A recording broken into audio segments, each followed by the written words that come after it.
እውነት ለመናገር ከዚህ በላይ ውርደት ለቤተ ክርስቲያናችን የለም። እግዚአብሔር የሚያውቀው በፊት ዩኒቨርሲቲ ተማሪዎች እያለን እንደዚያ ጥሩ መረጃዎች የሚያጋራን የነበረው ብፁዕ አቡነ ኤርምያስ በደሴ አንድ ሆቴል የገቢ ምንጭ የሚሆን ገዝተዋል። ቤተክርስቲያንን ሲያውክ በተሐድሶ እንቅስቃሴ ቤተክርስቲያንን ሲበጠብጥ የነበረ ሰው ነው።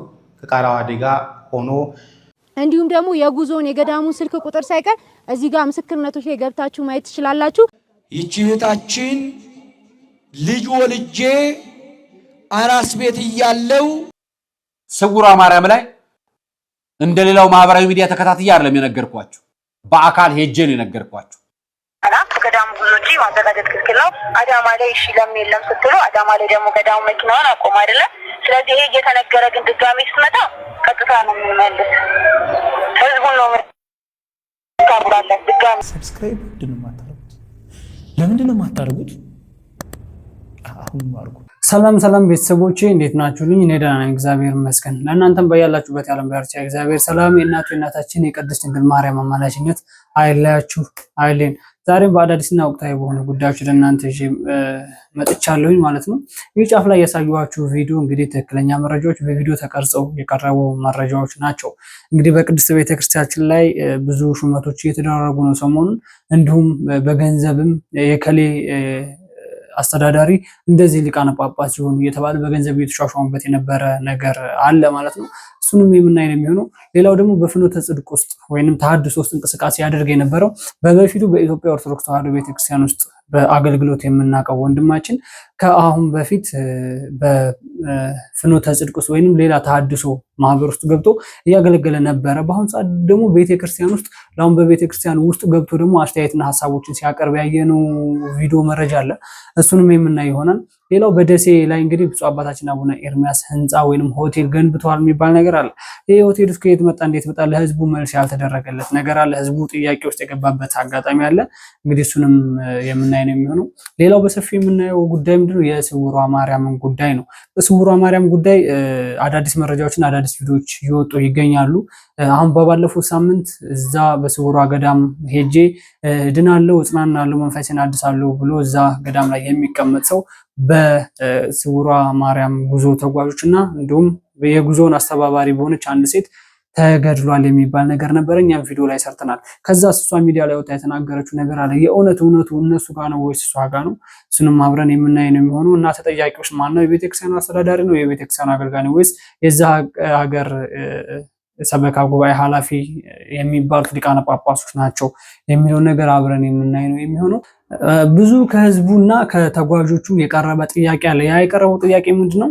እዛ ገዳም ላይ ተፈውሻለሁ፣ ድኛለሁ፣ ከዚህ በሽታ ነፃ ሆኛለሁ፣ እመቤቴ ማርያም ስውሯ ማርያም እንግዲህ እንደሚወራላት ተአምሯን በጣም ድንቅ ነው ብለው ምስክርነታቸውን የሚያቀርቡ ሰዎች ብቻ ናቸው ሚዲያ ላይ እየወጡ ያሉት።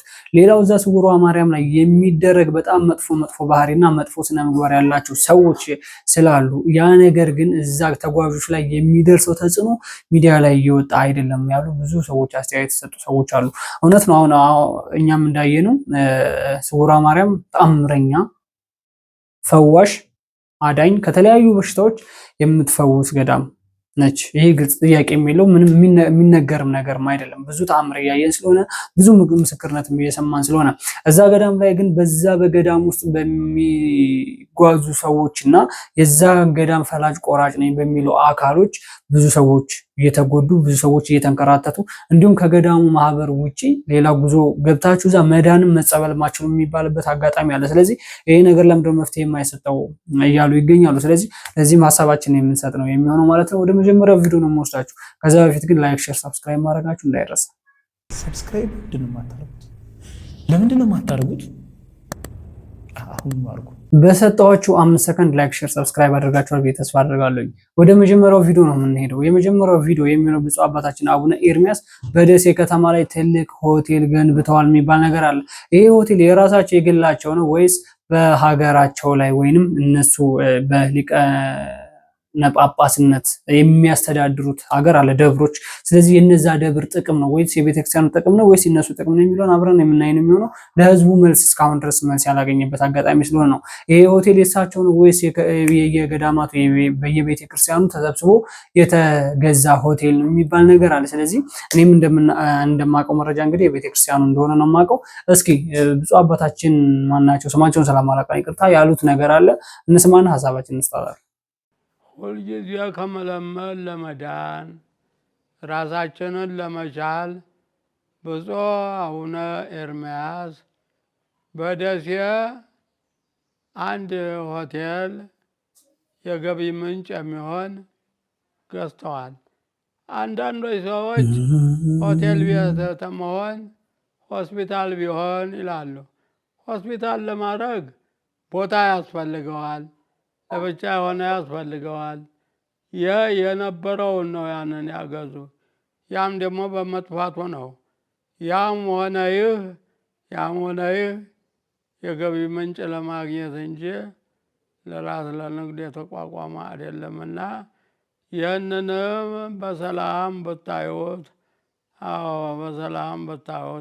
በሰላም ብትተረጉሙት። ቤተሰቦች የሰሞኑን አነጋጋሪ የነበረው የብፁዕ አባታችን አቡነ ኤርምያስ ሆቴል የተባለው እንግዲህ ይሄ ነበረ ማለት ነው። እኔ በነገራችን ላይ በጣም ነው ደስ ያለኝ ለምንድን ነው እነሱ በሚያስተዳድሩት ሀገረ ስብከት ዙሪያ ላይ እንደዚህ አይነት ሆቴል መገንባቱ በእነሱ ስም ይሁን እንኳንም ሆነ ግን አብዛኞቻችን ውዝግብ ውስጥ የገባው ነው ምንድነው ብፁዕ አባታችን አቡነ ኤርምያስ ሆቴል ገነቡ ወይንም ደሴ ከተማ ላይ ሆቴል ገዙ ሲባል የራሳቸው በግላቸው የተገዛ ነገር መስሏቸዋል። ብዙ ምዕመኖች በዛ አይነት አንግል ነው ያዩት። ማለት ብፁዕ አባታችን እነዚህ ሚዲያ ላይ ወጥተው የተናገሩት ትንሽ ያነጋገር ስህተት እነሱ ለፍተው ገዙ ለማለት ፈልገው ነው እንጂ የግላቸው ነው ለማለት ፈልገው አይደለም። እነሱ የተናገሩት ብፁዕ አባታችን አቡነ ኤርምያስ ደሴ ከተማ ላይ ትልቅ ሆቴል ገዙ ከመለመን ሌሎች ሰዎችን ከልመና ለመዳን ብለው ሆቴል ገዙ ብለው ያስተላለፉት መልእክት አለ። ያ ማለት ለራሳቸው ለግላቸው ነው የገዙት ማለት አይደለም። በሚያስተዳድሩት ሀገረ ስብከት ላይ ለያ ጥቅም በሆቴሉ የሚገኘው ገቢ በአልጋ ምክንያት ሊሆን ይችላል፣ በምግቡ ምክንያት ሊሆን ይችላል፣ በሚከራየው ነገር ምክንያት ሊሆን ይችላል። ብቻ ግን እነሱ ለሚያስተዳድሩት ሀገረ ስብከት ለቤተ ክርስቲያኒቷ የሚውል ገቢ ነው እንጂ የራሳቸው ሆቴል አይደለም። እና ብፁዕ አባታችን አቡነ ኤርምያስ አይደለም ለራሳቸው እንደዚህ አይነት ሆቴል ሊገነቡ ቀርቶ ስለ ቅድስት ቤተክርስቲያን የሚቆረቆሩ አባት ናቸው።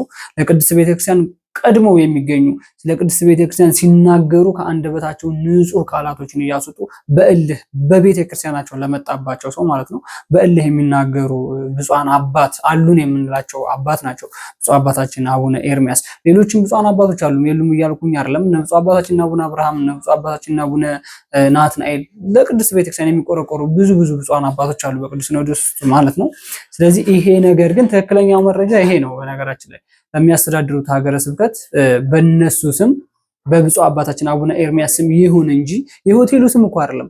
ያ ነገር እነሱ ናቸው ያሰሩት ተብሎ ለህዝቡ ማብራሪያ ሊሰጥ ስለተፈለገ ነው እንጂ በሀገረ ስብከታቸው ስም ነው። ለሀገረ ስብከቱ ለሚውል የቅድስት ቤተክርስቲያን በዛ ደብሩ በዛ ሀገረ ስብከት ላይ ያሉ እነሱ በሚያስተዳድሩት ሀገረ ስብከት ላይ ላሉ ደብሮች ጥቅም የሚውል ቤተክርስቲያኒቷ ብዙ ጉድለት አለባት። የተለያዩ ቤተክርስቲያኖች ላይ የተለያየ የጎደለ ነገር አለ። ያን የጎደለ ነገር በዚህ በሆቴሉ በሚገኘው ገቢ ለዛ ለቤተክርስቲያን እንዲውል ለማድረግ የጎደለው ቤተክርስቲያን እንዲሞላ ለማድረግ የተቸገሩ ነገሮች በዛ ምክንያት እንዲሞሉ ችግሮቻቸው እንዲፈቱና ችግሮቹ የጎደሉት ነገሮች እንዲሞሉ የተደረገ ነገር ነው እንጂ የራሳቸው ሆቴል አይደለም ማለት ነው። እንግዲህ ብፁዕ አባታችን አቡነ ኤርምያስ ይሄን ዓለም ሚዲያ ላይ መነጋገሪያ መሆንም የለባቸውም። የራሳቸው እንደዚህ ያደረጉ ቤተክርስቲያን ስንት ጎዶሎ ያለባት እነሱ ለካ ለራሳቸው ነው የሚሰሩት የሚሉ ብዙ ቤተክርስቲያን ጠል የሆኑ መናፍቃኖች ናቸው። በነገራችን ላይ የኢትዮጵያ ኦርቶዶክስ ተዋሕዶ ቤተክርስቲያን እምነት ተከታይ የሆነ ሰው ስለ ብፁዓን አባቶች ሚስጥር የሚያውቅ ስለ ብፁዕ አባታችን አቡነ ኤርምያስ በተለይ ስለ እነሱ የሚናገሩትን ነገር የሰማ ሰው እነሱ ምን ያህል ለቤተክርስቲያን እንደሚቆረቆሩ የሚያውቅ ሰው እሳቸውን ተቃዋሚ ሆኖ አይወጣም። ሚዲያ ላይ በጣም እያየሁ ነበረ። እነሱ ገንዘብ ሰብስበው ሆቴል ገነቡ የሚል ሰው አለ። ቤተክርስቲያኒቷ እየተራበች ቤተክርስቲያኒቷ እየተራቆተች የተለያዩ ገጠር አብያተ ክርስቲያኖች እየፈረሱ እነሱ ግን ሆቴል ለራሳቸው በህዝብ ገንዘብ ሰብስበው እንደዚህ አድርገው ሆቴል ገነቡ የሚል ብዙ ቪዲዮ አይቻለሁ፣ ብዙ ጽሁፎችንም አይቻለሁ። ያ ነገር አይደለም ትክክለኛ። ኦርቶዶክስ ኮንክ ታምነኛለህ። ኦርቶዶክስ ኮንክ ብፁዓን አባቶች የሚናገሩትን እንዲሁም ሌሎች ሚዲያ ላይ የተለቀቁትን ነገሮች ታያለህ። ኦርቶዶክስ ኮንክ ማለት ስለዚህ ብፁዕ አባታችን አቡነ ኤርምያስ ተናግረዋል። እኔ ለየትኛው እድሜ ብለዋል በባለፈም ማለት ነው። ስለዚህ ከቤተ ክርስቲያን የሚለየኝም እኔ ከቤተ ክርስቲያን ጥቅም ፈልጌም ሳይሆን መንጋይ ልጠብቅ ነፍሳትን ከእሳት ለማዳን ነው የተሾምኩት እንጂ እንደፈለኩ ልዝናና ፈልጌ አይደለም ብለው ተናግረዋል። ስለዚህ ብፁዕ አባታችን ይሄን ያህል ተቃውሞ የሚቀርባቸው ሰው አይደሉም። ግን መናፍቃኖች ወይንም እሳቸውን ጠል ሊሆኑ እሳቸው የሚናገሩትን ነገር ሁላ የማይዋጥላቸው መናፍቃኖች ከሆኑ እየመረራቸውን ቢሆን ይሰሙታል። አይዋጡት፣ እየመረራቸውን ቢሆን ግን ይሰሙታል። እሳቸው ለቤተክርስቲያን ብቻ ይቆረቆራሉ። በሃይማኖታቸው ለመጣ ሰው ቀኝ እጃቸውን አንገታቸውን የሚሰጡ አባት ናቸው።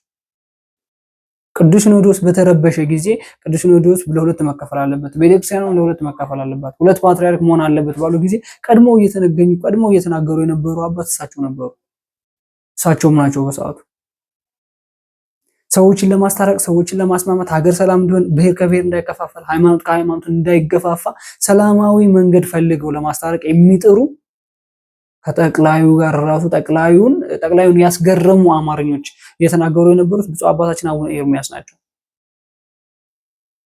ነገሮች እንዲበርዱ የሚያደርጉ፣ ነገሮች እንዳይካረሩ የሚያደርጉ። አሁን በስማቸው የሆነ ሆቴል ሲገነባ የግላቸው እኮ አይደለም፣ በስማቸው ግን እነሱ ሀገረ ስብከት ላይ በእነሱ ስም እንደዚህ አይነት ነገር ተገነባ ሲባል ሁሉም ሆ ብሎ ይወጣና እሳቸው እንደዚህ ሰብስበው የታያችሁ አልሰበሰቡም። እኛ ኦርቶዶክሳውያን ብዙ አባቶቻችን እናምናቸዋለን። የምንነቅፍባቸው መንገድም አሉ። ቤተክርስቲያን ሲበደል ለምን ዝም ትላላችሁ ብለን እንነቅፋለን። እነሱን አይደለም ውጭ ያሉትን ከቤተክርስቲያን ውጭ ቤተክርስቲያን ጠል የሆኑ ሰዎችንማ በደንብ አድርገን ነው። ለምን ቤተክርስቲያን አብልታቸው አጠጥታቸው እውቅና ሰጣቸው ወጥተው ደግሞ ቤተክርስቲያን ላይ የሚሳደቡ ቤተክርስቲያን ላይ የሚያላግጡ ሰዎች ስላሉ ማለት ነው። ስለዚህ ምንም አላችሁ እኛ ኦርቶዶክሳውያን ብፁዓን አባቶቻችን እናምናቸዋለን። ብፁዕ አባታችን አቡነ ኤርምያስ ደግሞ ይሄ በራሳቸው ስም ይሁን እንጂ በእነሱ ስም ይገንባ እንጂ እንደ ማዕረግ ማለት ነው፣ እንደ ማዕረግ ስም በእነሱ ስም ይሰጠው እንጂ የራሳቸው ሆቴል አይደለም። በሀገረ ስብከታቸው ላይ የሚያስተዳድሩት የደብሮቹ ነው። በቃ በአጠቃላይ እዛ ሀገረ ስብከት ላይ ያሉ ደብሮች ሆቴል ነው። በዚህ በሆቴል የሚገኘው ገንዘብ ለደብሩ ጥቅም እንዲሆን ነው። ጉባኤ ይዘጋጃል እኮ እዛ፣ ትልልቅ መድረኮች ይዘጋጃሉ እኮ እዛ አንዱ ቤተክርስቲያን ላይ። ስለዚህ ለቤተክርስቲያን ከየት አምጥቶ ለሰባኪያን፣ ለመምህራን፣ ለብፁዓን አባት ለሚመጡ አገልጋዮች ከየት አምጥቶ ይከፍላል? ስለዚህ ከሆቴሉ መውሰድ አለበት ማለት ነው። በቃ መሆን አለበት። ብፁዕ አባታችንም ተናግረዋል። በነገራችን ላይ ይሄ ብቻ አይደለም የታሰበው፣ ሌላም ጋር ታስቧል። እኚህ ብፁዕ አባታችን እንደተናገሩት ሆቴል ተብሎ ነበር፣ ሆስፒታልም ተብሎ ነበር። ሆስፒታል ለመገንባት ግን ጊዜ፣ ገንዘብ፣ ቦታ ስለሚያስፈልግ ነው። ስለዚህ ያለውን ገንዘብ ከማባከን ያለው ገንዘብ እንደዚህ ይሁን ከሚባል እዚህ ሆቴል ላይ ዋለ። ሌላ የታሰበው ነገር ጋሸና ላይ ነው። ጋሸና ላይ ሌላ ህንፃ እየተገነባ ነው በቤተ ክርስቲያን ስም ማለት ነው። ስለዚህ ይሄም እንግዲህ ጆሮአችሁ ውስጥ እየገባ የሚቆረቆራችሁ ሰው ካላችሁ ምንም ማድረግ አይቻልም። ይሄም እንግዲህ እሳቸው ናቸው ያስጀመሩት። በእሳቸው ስም ነው ካላችሁ ይሁን እሰየው። እኛ ኦርቶዶክሳውያኖች ግን የቤተ ክርስቲያን እንደሆነ እሳቸው ይዘውት ሊሞቱ ነው። የት ይዘውት ይሄዳሉ? እኛ ኦርቶዶክሳውያን የምናውቀውም የቤተ ክርስቲያን የሀገረ ስብከታቸው እንደሆነ ነው። ስለዚህ እንደዚህ አይነት መልካም ስራ ሲሰሩ ተቃዋሚ ከሆነ ጎን ከችላል። ብቻ ከቤተ ክርስቲያን የሚሆን ከቤተ ክርስቲያን ውጭ የሚሆን ተቃዋሚ አይጠፋም። መልካም ነገር ሲሰሩ ሲከፋፈሉ ነው የሚወዱት። ብፁዓን አባቶች ሲከፋፈሉ ማንም ይወዳቸዋል። መናፍቁም ምኑም እነሱን ጠል የሆነ ቤተክርስቲያን እንዳትደራጅ፣ ቤተክርስቲያን አንድ እንዳትሆን የሚፈልጉ ሰዎች፣ ቤተክርስቲያን እንድትፈርስና እንድትበተን የሚፈልጉ ሰዎች የብፁዓን አባቶች መከፋፈልን ይፈልጉታል። ስለዚህ ብፁዓን አባቶች እሳቸው እዛ ሰርተዋልና እኛስ እዚህ ለምን ሳንሰራ? ቅናት መንፈስ የለም፣ የቅናት ነገር የለም። እሳቸው መልካም ነገር ነው የሰሩት። እዛ ያለ ሆቴል እኮ ትርፋማ ቢሆን ሌላ ሀገረ ስብከት ላይ ያለ ቤተክርስቲያን ደግሞ የሆነ አደጋ ቢደርስበት ከዛ እኮ መውሰዳቸው አይቀርም። ግዴታ ነው። አንዲት ቤተክርስቲያን፣ አንዲት ቅዱስ ሲኖዶስ፣ አንዲት ፓትርያርክ ነው። ቤተክርስቲያኖች፣ ህዝበ ምዕመኖች፣ እኛ አማኞች እርስ በርስ ነው የምንደጋገፈው። ቤተክርስቲያን ሲፈርስ፣ ቤተክርስቲያን ሲጎዳ ማየት ስለማይፈልግ፣ ስለዚህ ህዝቡ በተሰበሰበው ገንዘብ ከህዝቡ በተሰበሰበ ገንዘብ እንደዚህ አይነት ትልቅ ሆቴል ተገነባ። ምንም ማድረግ አይቻልም። ጋሸና ላይ የታሰበው እንግዲህ ይህን ይመስላል። ይሄ የምታዩት ጋሸና ላይ የታሰበ ነው። እንግዲህ ቀጣይ ደግሞ ህንፃው ፍጻሜ ላይ ከደረሰ በኋላ እንግዲህ ለሚውለው ነገር ይውላል ማለት ነው። ቀጣይ ቪዲዮ እንመልከት እስኪ። አትስረቅ እያልክ የምትሰርቅ አትስረቅ እያልክ የምታስተምር የተስረቁ ተብል ለኔ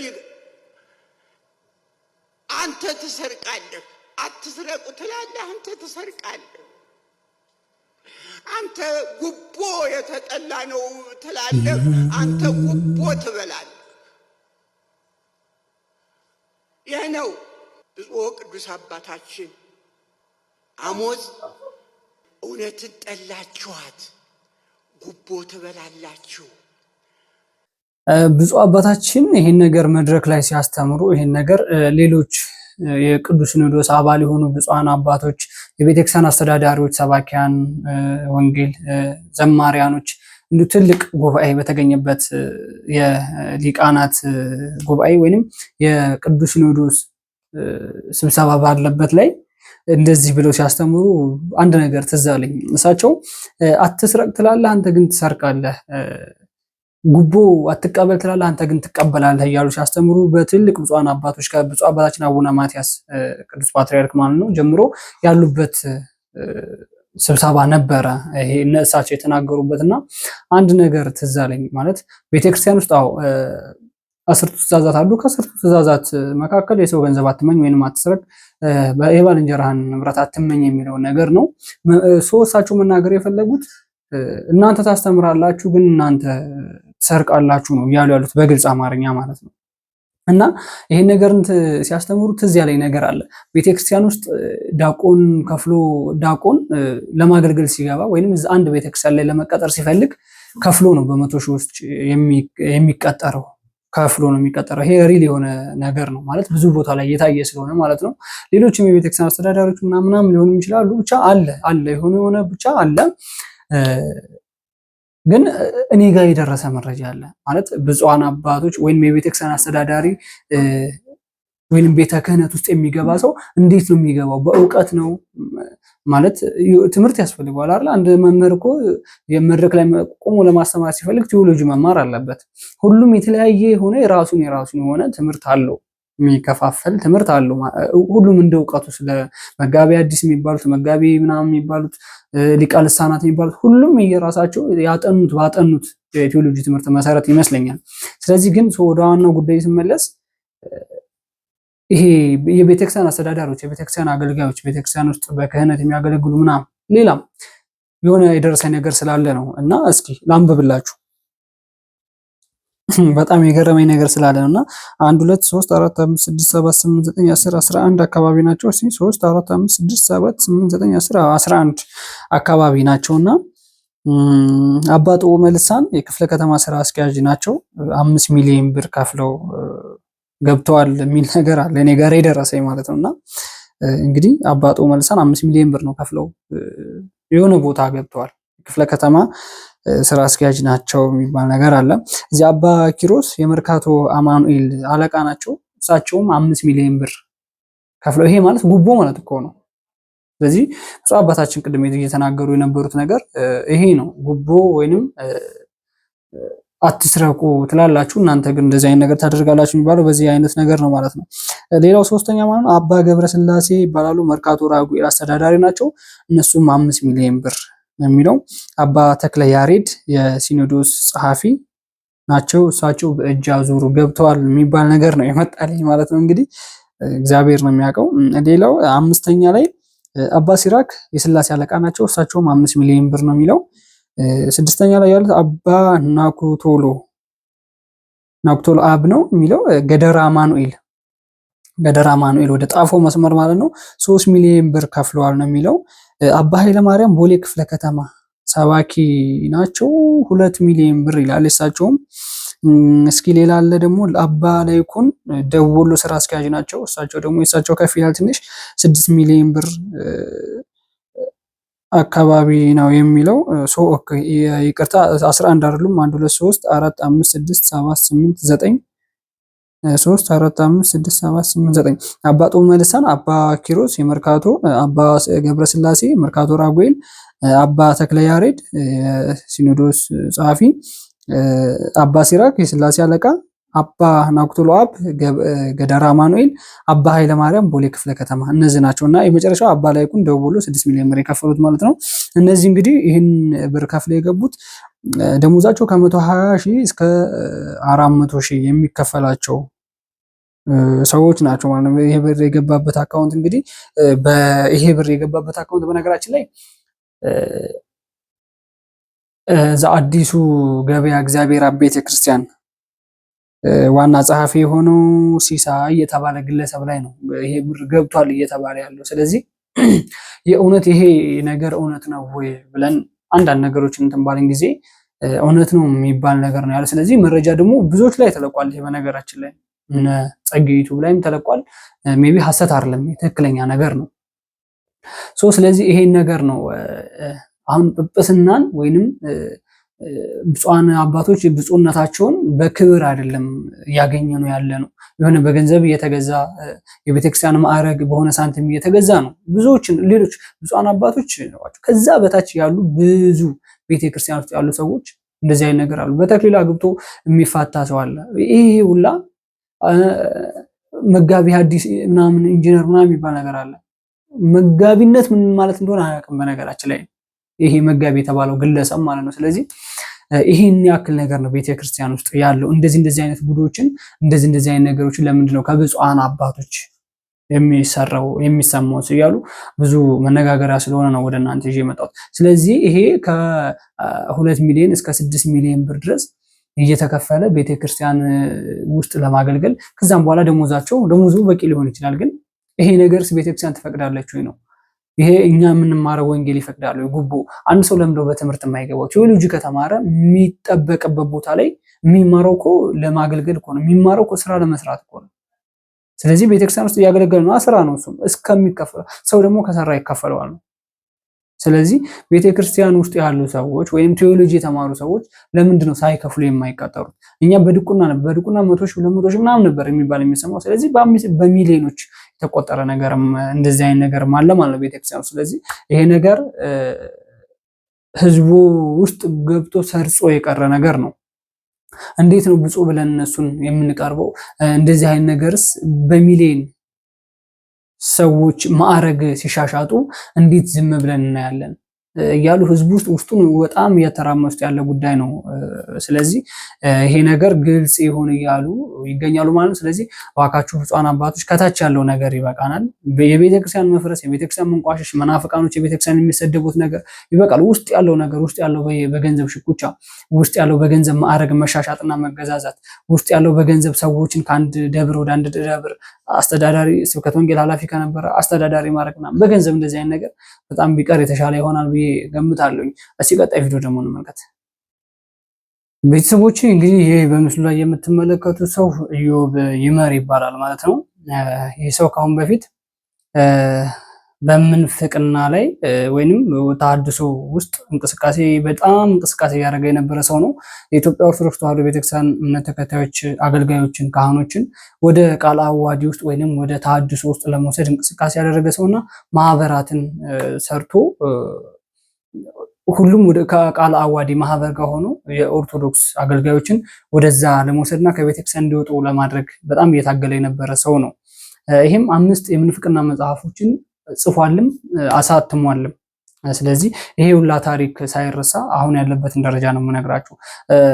በነገራችን ላይ ብዙ አገልጋዮች ያውቁታል፣ ብዙ ሰዎችም ያውቁታል። በቃለ ዓዋዲ አገልግሎትም ይታወቃል። ይሄ ሰው በተለያዩ አገልግሎት ብቻ ምንፍቅና ውስጥ ከኦርቶዶክስ ወጥቶ ምንፍቅና ውስጥ እንደነበረ አብዛኞቻችን እናውቃለን።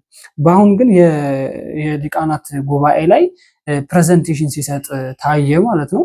እና በየት በኩል ከምንፍቅናው ዓለም መጥቶ ከጨለሙ ዓለም መጥቶ ኦርቶዶክስ ውስጥ እንደገባና እንደዚህ አይነት የስልጣን ሹመት እንደተሰጠው ምንም የሚታወቅ ነገር የለም። ቤተክርስቲያኒቷን ሲበድልና ቤተክርስቲያኒቷን ሲያንቋሽ እንዲሁም የቤተክርስቲያኒቷን አገልጋይ ከቤተክርስቲያን ውስጥ አስወጥቼ ቃለ ዓዋዲ ወይንም ሌላ ማህበር ውስጥ አስገባለሁ እያለ ሲታገል የነበረ ሰው እንግዲህ በቅርቡ ደግሞ ያለምንም ይቅርታና ያለምንም መረጃ ቤተክርስቲያን ውስጥ ተቀላቅሎ ሊቃናት ጉባኤ ላይ ተሳትፎ ስለ ቤተክርስቲያን መስተካከል አለባት ብሎ ፕሬዘንቴሽን ሲሰጥ ስለታየ በጣም ስለገረመን ነው። ስለዚህ እንደዚህ አይነቱም ጉድ አለ ማለት ነው። አሁን ይሄ ሰውዬ ከየት ነው የመጣው?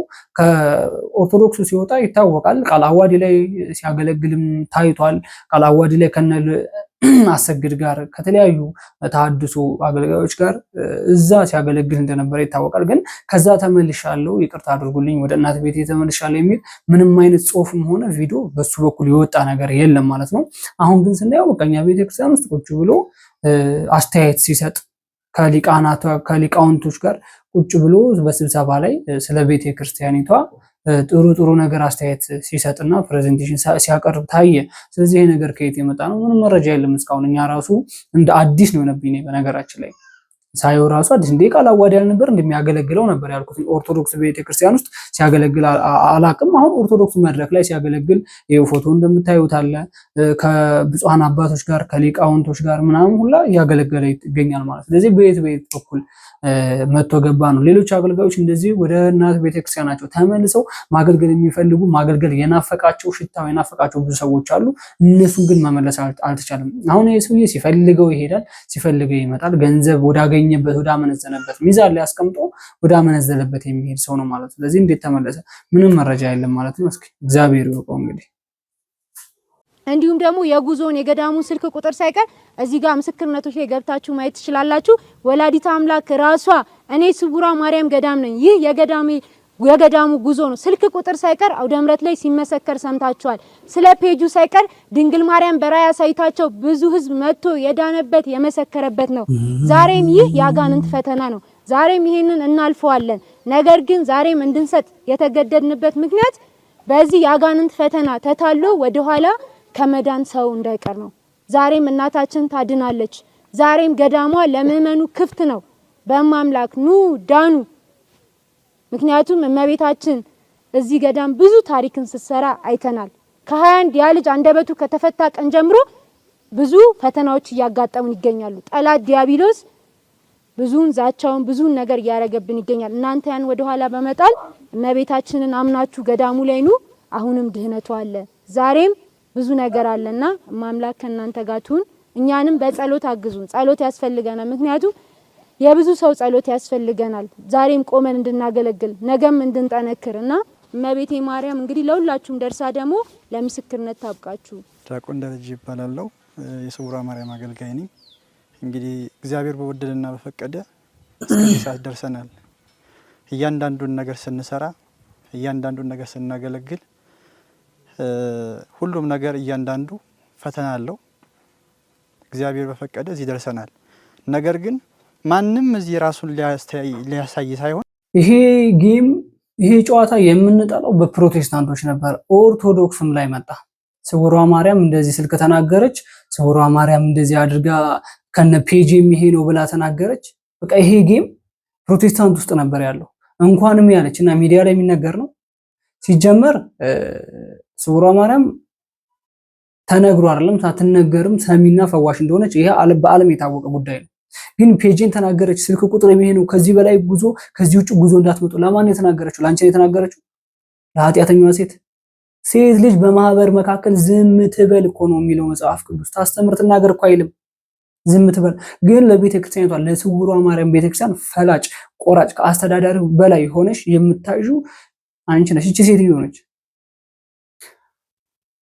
አሁን ሰው የተናገረች ያለችው ከስውሯ ማርያም እንደዚህ ብላለችና ስውሯ ማርያም በራእይ ተገልጻለችና ፔጅ የሚሄነው የጉዞ ስልክም ይሄ ብቻ ነው። ከዚህ ሌላ ጉዞ የሚባል ነገር የለም። ስለዚህ በማህበር መኪና ወይንም የጉዞ ማህበር የስውሯ ማርያም የጉዞ ማህበር መኪና ብቻ ነው የሚንቀሳቀሰው። ያን የጉዞ ማህበር መኪና ማን ነው የሚያንቀሳቀሰው? እቺ ሴትዮ ማለት ነው። ስውሯ ማርያም ላይ ሰው እየተገደለ ነው። ቀጣይ ቪዲዮ አሳያችኋለሁ። መረጃ ከነ ድምጿ ሪካርድ እዚህ ላይ ስትናገር ጨዋ ያጫውታታል። በጣም ጨዋ ያጫውታታል። ዲያቆኑ እዚህ ላይ ሲናገር ጨዋ በቃ ምንም ማያቅ ምስኪን ያደርገዋል። የኔ ድቁናውን ካፈረሰ ስንት ጊዜ ሆኖታል ማለት ነው። እቺ እዚህ ከተማ ላይ ቪኤት እየነዳች እዛ ጉዞ ማህበር ላይ ማንም ሰው ጉዞ እንዳይገባ ማንም ከገዳሙ ውጪ ከማዘጋጀው ጉዞ ውጪ ከገዳሙ ጉዞ ውጪ ማንም ሰው እዛ ደብር ላይ እንዳይመጣ ካመጣ ሰውን ታንገላታላችሁ። ሰው የሚንገላታል። የራሷ ድምጽ ሪካርድ አለ።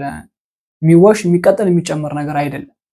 ቤተክርስቲያን ላይ እንደዚህ አይነት ንግድ ስውሯ ማርያም ሰሚ ስውሯ ማርያም ስለቴን ሁላ ሰማች፣ ስውሯ ማርያም እንደዚህ አድርጋልኛለች ብሎ ምስክርነት እየተሰጠ ነው። አዎ ታድናለች፣ ጥያቄ የለውም። ያን እያየ እኔም እድናለሁ ብሎ የሚሄድ ህዝብ ግን መንገድ ላይ እየተንገላታ ነው። ለምን? እሷ ከምታዘጋጀው ጉዞዎች እሷ በገንዘብ ይዛቸዋለች። ሁሉንም በገንዘብ አስተዳዳሪውን፣ ስብከተ ወንጌሉን ምናምን እዛ ውስጥ ያሉ ካህኖች እንዳለ በገንዘብ ይዛቸዋለች።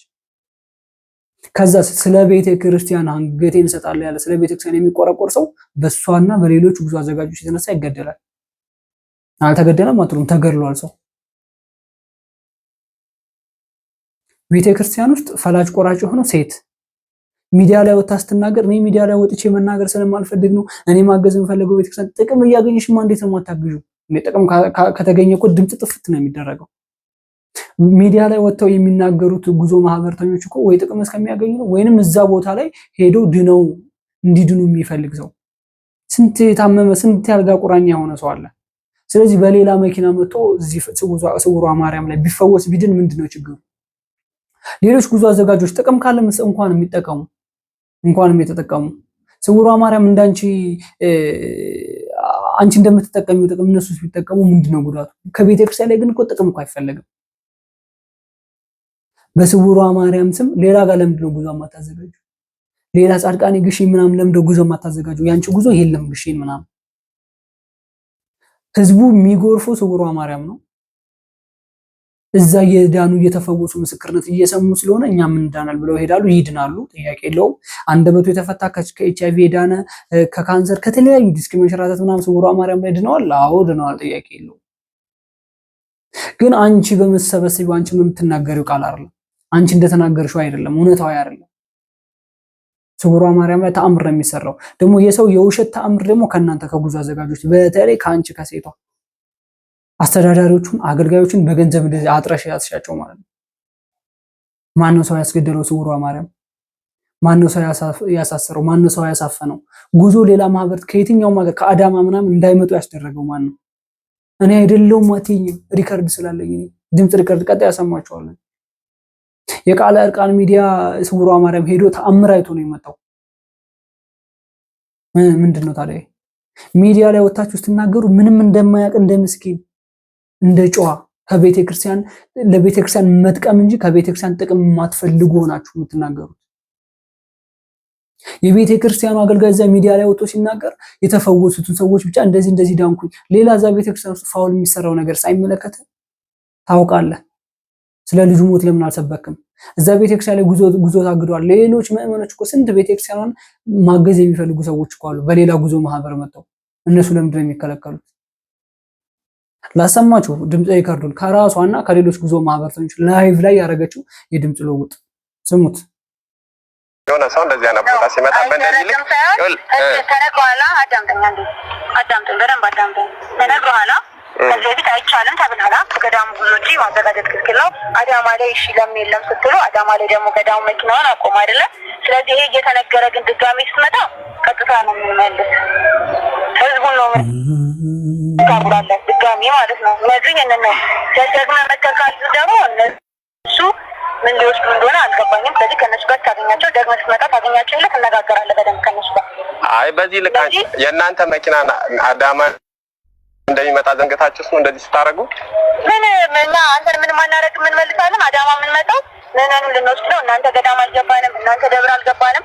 ስለዚህ ሁሉም ቦታ አጋለ። እዚህም እኮ ገዳማ ህግ ነው ማተባጡታ አስተላልፋለች። ህግማ ቢሆንማ እኮ ትናንትና ህግማ ቢሆን ፒክአፕ አቁማችሁ እኮ ብታገኙኝ ምን ልታረጉኝ አቀዳችሁ እንደነበር እኮ እናናረግ መኪናውን እናስመልስና እናስወጣለን። አባቴ ሌላ ምን ትደረጋለህ? አይ ባለፈው ቆላው ስጃ አሳፍናለሁ ስላልሽ ልታሳፍኝኝ ከሆነ ብዬ ነው። እና አንቺ ስለሆነ ሲኖር በአግባቡ በስርዓት አውራሽ ሌላ ትስተራ። ስለዚህ ቀጣይ ስትመጣ ይሄን እያሰብክበት ናና መልሳለሁ ከነመኪና ለማንኛውም ማለት ነው። እኔ እንደ ወንድምነት አንድ ነገር ልንገርሽ። እሺ ሁሉም ነገር በፍቅር ሲሆን ደስ ይላል አይደለ? ጉዳቸው ሲገለጥ ይሄንን ይመስላል። እንግዲህ በሌላ ማህበር የሚመጣ ሰው ካለ፣ በሌላ ጉዞ መኪና የጉዞ ማህበር የሚመጣ ሰው ካለ ህዝቡን መልሳለሁ፣ መኪናውን መልሳለሁ፣ ህዝቡን የምታጉላለው። በነገራችን ላይ የተቆረቆርኩ ያለሁት ለህዝቡ ነው፣ ለጉዞ ማህበርተኞች ወይንም ጉዞ ለሚሰሩ ሰዎች አይደለም። እኔ እኮ ጉዞ አልሰራም። እኔ የጉዞ ማህበር የለኝም፣ ጉዞ አልሰራም። ግን በሌላ ጉዞ ከሌላ ሀገር የሚመጡ ጉዞ ማህበርተኞች ለምንድን ነው እንዲገቡ የማይፈቀድላቸው? እነሱ እኮ መዳንን ሽተው ነው የሚመጡት። ከደዌ ሊፈወሱ ሊጽናኑ መንፈሳቸው እንዲታደስ እኮ ነው የሚመጡት። ለምንድን ነው የሚከለከሉት? ሌላው እኛ እናንተ ገዳም ላይ አልገባንምና ስለዚህ እኛ ገዳም ላይ ማትምጡብን አለች። እንዴ ገዳም በግላችሁ ገዛችሁት እንደ ቤተክርስቲያኑ? ግራ ያጋባን ያለ ነገር ቢኖር ይሄ ነው። በነገራችን ላይ ግን አንድ አስተዳዳሪ አንድ የሆነ ነገር ፈላጭ ቆራጭ በሆነበት ቤተክርስቲያን ውስጥ እኔ ነኝ የማዘው። እንዴ ቤተክርስቲያኑ እኮ የአስተዳዳሪ እኮ አይደለም፣ የህዝብ ነው ቤተክርስቲያኑ። ቤተክርስቲያኑ የኦርቶዶክስ የህዝብ ነው። ኦርቶዶክስ ነው የሰራው፣ አስተዳዳሪው አይደለም። አስተዳዳሪውን ህዝብ ነው የቀጠረው። ህዝብ ሆ ካለበት አስተዳዳሪው ከዛ ደብር ላይ መነሳት ግዴታ አለበት፣ መብት አይደለም ግዴታ አለበት ህዝብ ሆ ካለበት። ስለዚህ እናንተ ደብር ላይ አልመጣንም፣ እናንተ ገዳም አልመጣንም። ይሄ ማለት ይሄ ገዳምኛ በቃ ገዳሙንም ለዚህ ከፋፈላችሁት። ስለዚህ እዛ አዳማ ወይንም ኦሮሚያ ክልል ያለው ህዝብ እዚህ ስውሯ ማርያም ላይ መጥቶ መዳን መፈወስ ወዛም ጸበል መጠመቅ ምናምን አይችልም ማለት ነው። ቢችልም በእናንተ መኪና በጉዞ በምትሉት መኪና ወይንም የገዳሟ ጉዞ በምትዩ መኪና። ይሄ ነገር ግን የዛ ሀገር የሊቃነ ጳጳሶቹ ወይንም የሀገረ ስብከቱ ሊቃነ ጳጳስ የተሾሙት ሰዎች ያውቃሉ ነው እንደዚህ አይነት ሽኩቻ እንዳለ ቤተክርስቲያን ውስጥ እንደዚህ አይነት ሰው መግደል እንዳለ እንደዚህ አይነት ማስፈራራት እንዳለ። ረጅም ነው ሪከርዱ 30 ምናምን ደቂቃ ነው። በነገራችን ላይ ቆርጬ ነው ዋና ፍሬ ሐሳቡን ያመጣሁላችሁ። ይሄ ሁላ ጉድ ነው ያለው ስውሯ ማርያም ውስጥ። የሷ አዳኝነት የበላይ ሆኖ አሸንፏል። ግን እያዳነች እየፈወሰች ነው። ግን ውስጥ ላይ እሷ በምታድነው እሷን እንወዳታለን እናምናታለን ብለው በሚመጡ ሰዎች መሃል የሶስት የአራት ሰዎች በገንዘብ ሽኩቻ፣ በገንዘብ መጣላት፣ በጉዞ ሰው እኮ ነው የሚሄደው። መብታቸው ነው በፈለገ የጉዞ ማህበር መሄድ። እንዴ አሁን የጉዞ ማህበር በቃ ህዝቤን ሰብስቤ ዘመዴን በነፃ የሚሆን አንድ መኪና ሞልቼ ቤት ስለዚህ ልመለስ ነው ልከለከል ነው ማለት ነው። ህዝብ በሰራው ቤተክርስቲያን በማምናት ቤተክርስቲያን በማከብራት በመወዳት ቤተክርስቲያን ልከለከል ልታገድ ማለት ነው። እንደዚህ አይነት ነገር ደግሞ የለም። ምናልባት ማታውቁት ሊሆን ይችላል። እንደዚህ ነው ሰሜን ሸዋ ደብረ ብርሃን አካባቢ ሳትደርሱ መገንጠያው። ስለዚህ ይሄ ሁላ ጉድ ነው ያለው። ይሄ የምታዩት መድረክ ላይ ወጥቶ የታመሙ ሰዎች ታመው እዛ የተፈወሱ ሰዎችን የሚያቀርብ ልጅ ነው። እዛ የቤተክርስቲያኑ አገልጋይ ነው። እዚህ ከኤችአይቪ ዳንኩኝ ከከሌ ዳንኩኝ ከምን ዳንኩኝ እንኳንም ዳኑ እንዲድኑ እኮ ነው ገዳም የሚሄዱት። እመቤቴን የሚለምኗት አድኝኝ ፈውሽኝ ብለው ነው። ሌላስ እዛ ውስጥ የሚሰራ ፋውል አይወጣም አይነገርም። እዛ ላይ የሚደረግ ነገር መጥፎ ባህሪዎች አይወጡ። እዛው ሽፍና አድርጋችሁ ይዛችሁ የሚድኑትን ሰዎች ብቻ የሚድኑት ሰዎች አይደሉም እንደው ሚዲያ ላይ መውጣት ያለባቸው። የሚድኑት ሰዎች አይደለም መመስከር ያለባቸው። ውስጥ ላይ ብዙ ሰዎች እየዳኑ ነው፣ ብዙ ሰዎች እየተፈወሱ ነው። ጠማማ እየቀና ከኤችአይቪ ከካንሰር ከተለያዩ ከደም ግፊት ምናምን ከተለያዩ ከዲስክ መንሸራተት እየዳኑ ነው። ግን ውስጥ ላይ እየተሰራ ያለ ነገር መጥፎ ነገር አለ ብላችሁ መናገር ነበረባችሁ። ሰው የተገደለው በምን ምክንያት ነው? በጉዞ ምክንያት ከሆነ እመቤቴ ማርያም ነች የገደለችው አይደለችም። እዛ እሷን አምኖ ነው የሞተው አይደለም። ሰዎች እነሱ ላይ ባደረ ተንኮል፣ እነሱ ላይ ባደረ አጋንንት፣ እነሱ ላይ ባደረ ሰይጣን እርስ በርስ በሚጣሉ ጊዜ እሱ ለቤተክርስቲያን ይቆረቆራል። ሞተ፣ ገደሉት፣ አሰሩት፣ ደበደቡት። ይሄ ግልጽ ነው። እዛ ነፍ የታሰረ ነፍ የተገረፈ ሰው እንዳለ መረጃ አለ። ስለዚህ ይሄን ነገር መፍትሄ ለምን እንደማሰጡት አሁንም ቢሆን በነገራችን ላይ በስውሯ ማርያም ገዳም ላይ በደንብ እንሰራለን። ሴት ልጅ ማዘዝ አትችልም። ሴት ልጅ መፍለጥ መቁረጥ አትችልም። በቤተክርስቲያን ዙሪያ ላይ ሴት ልጅ ስለ ወንጌል አይመለከታትም። መጽሐፍ ቅዱስ ላይ ነው የተጻፈው፣ እኔ አይደለም ያልኩት። ስለዚህ አማኝ ከሆንሽ ዝምት ያለሽ አማኝ ካልሆንሽ አሁንም መጮሃችን እንደ የዛ ሀገረ ስብከት ሊቃነ ጳጳሶች የሉሙ እስከሚሉ ድረስ እንደ ምንድነው ዝምታው ብለን እንጮሃለን። ከሌሉ ደግሞ የለንም ይሉናል። ቀጣይ ላሳያችሁ። የአቃለ እርቃን ሚዲያ ባለቤት ሄዶ ነበር ስውሯ ማርያም። ምን አይቶ እንደመጣ ስሙት። ቀርብ ነበር። እኔም ተደጋጋሚ ስለ ስውሯ ማርያም አቅርቤላችሁ ነበር። ስውሯ ማርያም ላይ እንደሌላው ማህበራዊ ሚዲያ ተከታትዬ አይደለም የነገርኳችሁ፣ በአካል ሄጄ ነው የነገርኳችሁ። ካህናት የሚሰግዱላት ቤተክርስቲያኖች እዛ ያሉ ካህናት በሙሉ ጎንበስ ብለው እግሯን የሚስሙላት አንዲት እንስት አለች። አጸደ ማርያም ነው የምትባል ግለሰብ። ይሄው ማህበረ ቅዱሳን አቅርቧታል። ከዛ በኋላ ብፁዕ አቡነ ቀለሚንጦስ ምን አደረጉ? የሰሜን ሸዋ ሀገረ ስብከት ሊቀ ጳጳስ ናቸው። ምን ተደረገ? ምንም። አሁንስ ምን እየተደረገ ነው? ሰው ሞተ እየተባለ። ነፍሰ ገዳዋ ልጅቷ ሳትሆን ጳጳሱ ናቸው። ነፍሰ ገዳዋ ልጅቷ አይደለችም፣ ካህናቱ ናቸው። ነፍሰ ገዳዋ ዝም ያሉት የጸጥታ ተቋማት ናቸው። ነፍሰ ገዳዮቹ ገዳይ ካለ እሷ ከሆነችና የእሷ ግብረ አበሮች ከሆኑ ከተረጋገጠ ገዳዮቹ ሊቀ ጳጳሱና ሀገረ ስብከት ስራ አስኪያጁ የሚመለከታቸው አካላት ናቸው። በእሷ የተገደለ ከሆነ አሁን ክርስቲያን ኮስተር ማለት ያለበት ዘመን ላይ ነው ያለው። ገዳም ስትሄድ በኔ ካልመጣ ብሎ የሚገድልህ ገዳምን የገዛ ግለሰብ ካለ የዚህ ገዳም አስተዳዳሪ ሊቀ ጳጳስ ነኝ የሚሉ አካላት የመጀመሪያው ነፍሰ ገዳዮቻችን ናቸው። ይሄ መረጃ በህግ ተይዟል። ጫጫ ከተማ ፖሊስ በህግ ይዞታል ጉዳዩ። የአሰላ ከተማ ነዋሪ የነበረ ወጣት እናቱም አብራ እህትየው ጋር በስልክ አውርቻለሁ። በቻሉት አቅም እዚህ መጥተው ቪዲዮ እንደሚቀርጹ ነግረውኛል። በቻሉት አቅም የጸጥታ አካሉ ደግሞ የህጉ መንገድ እስኪሄድለት የጠለቀ ነገር አልናገርም። እኔ እንደሰማችሁት ነው ባጭሩ ያመጣውላችሁ። ስለዚህ ስውሯ ማርያም ላይ የሚያገለግሉ ከአስተዳዳሪው እስከ ዲያቆኑ ከላይ እስከታች ከብፁዕ አባታችን አቡነ ቄሌሜንጦስ እስከታች እስከ ዲያቆኑ ድረስ ያላችሁ ሰዎች አገልጋዮች መልስ የላችሁ። ዝም ነው የሚባለው። መልስ የላችሁ። እዛው በአይኑ ሄዶ ስላየ ነው አገልጋዮች እንደዚህ የሚሰግዱላት። ለታቦቷ ትተው ለሷ ለአንዲት እንስት ማለት ነው። አያችሁ፣ ቤተክርስቲያን ላይ እንደዚህ አይነት ስራ ነው እየተሰራ ያለው። ስለዚህ ዝምታው ለምንድን ነው የበዛው? ለምንድን ነው ዝም እየተባለ ያለው ነው?